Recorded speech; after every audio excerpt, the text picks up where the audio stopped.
guys, thank you for clicking on my YouTube tutorial.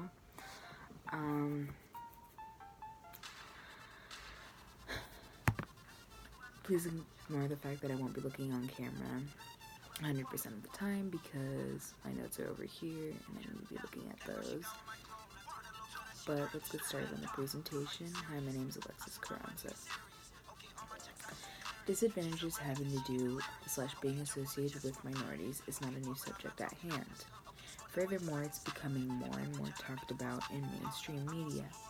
But with so many minorities becoming the majority of the conversation, should there be a more inclusive term to identify humankind?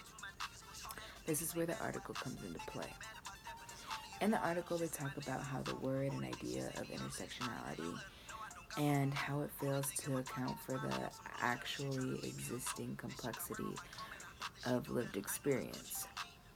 Moreover, how they suggest the word flesh is a new theoretical framework and is vital for rethinking and seen to be a new alternative. So, within those 5 pages, the author had a lot of valid arguments to do with hegemonic undertones within socioculture constructions. To continue, he explains how critique exposes these structures, but for every time the author proved himself, he continued to disprove himself.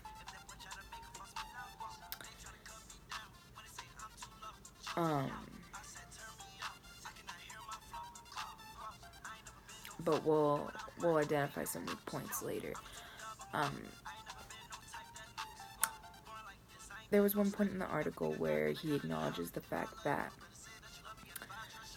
terms like Latinx can ignore the existence of other identifiers that the individual experiences. So, for example, because I am Mexican American, if I also happen to be gay, calling me Latinx would not identify my gay persona or identifier. Not saying that I am gay, I'm just kidding. But although to his credit, he acknowledges that the homogenizing metaphor of the intersection was never optimal for theorizing subjectivity.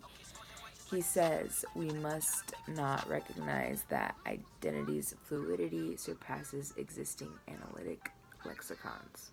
Basically, we don't have the terminology to figure out this complex thing that is also new.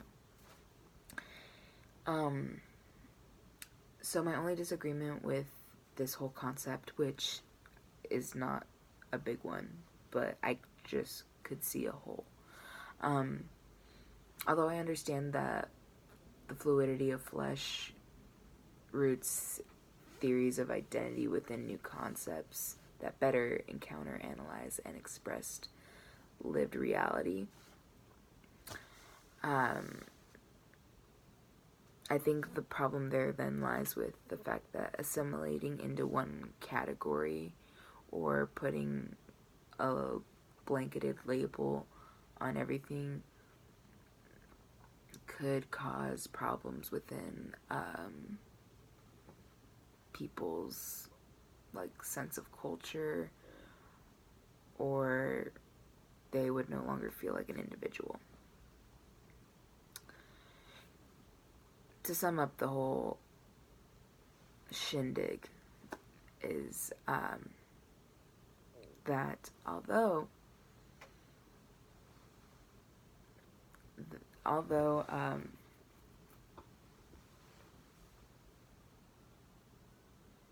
we may not have the exact terminology to identify everyone,